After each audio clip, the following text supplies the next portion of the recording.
only been 1 year since Skate 2 came out, yet here we are with Skate 3. The franchise was a breath of fresh air when it first hit the scene. It was a major change from the high-flying antics of the Tony Hawk series. It was much more of a realistic take on skateboarding with a nicely tuned, reimagined control scheme. For the third game, developer Blackbox has added brand new online modes, specifically focusing on team play. Is this enough to keep the formula fresh, or is this a quick cash-in on a popular franchise? Let's skate to it and find out.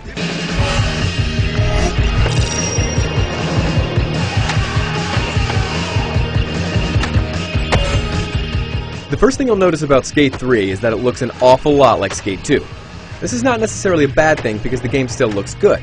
Taking place in a new city called Port Carverton, the environments are both well designed and fun to play on. It still follows the same feel of the first two games, so you won't get crazy skate parks on the moon or anything like that. The frame rate does hitch sometimes and the camera is moving around and the physics can be a little wonky.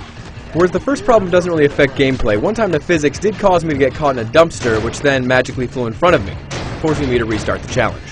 Besides that, the other presentation stuff is well done. Both the soundtrack and sound effects are good. The interface to make, share, and download replays is slick, and it's fairly easy to build a custom skate park. Skate 3 gives you a lot more options to build your own park. If you're into that sort of stuff, there's a lot to love.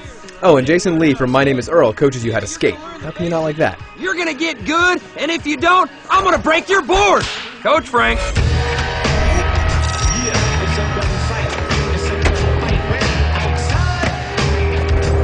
The big new change to the game is the addition of team play. However, this isn't as much of a sweeping change as you might think.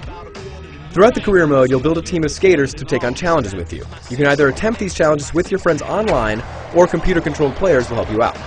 The setup is pretty cool and almost every challenge in the game can be done with multiple people. Some of them require you to skate all at once, others you take turns, and others you compete against rival teams.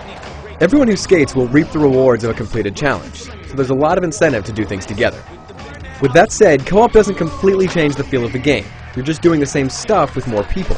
But for now it feels like a solid online mode that could have been expanded upon with some truly fresh content. As for the game itself, things are largely the same from previous skates. Unlike the Tony Hawk series, moves are pulled off by flicking the thumbstick in different directions. You don't push face buttons to pull off tricks. I personally find it more intuitive and the controls still feel good. Skate 3 has more tricks in it, they look awesome, and the Hall of Meat is as painful as ever.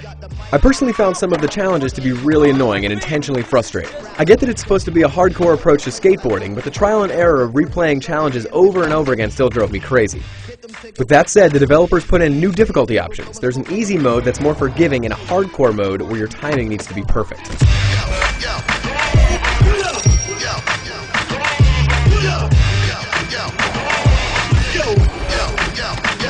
Skate 3 doesn't change the series, but it does refine it. Still, the fact remains that if you're looking for huge changes, you won't find any. People who just picked up Skate 2 a year ago may want to think twice before they spend another $60 on number 3.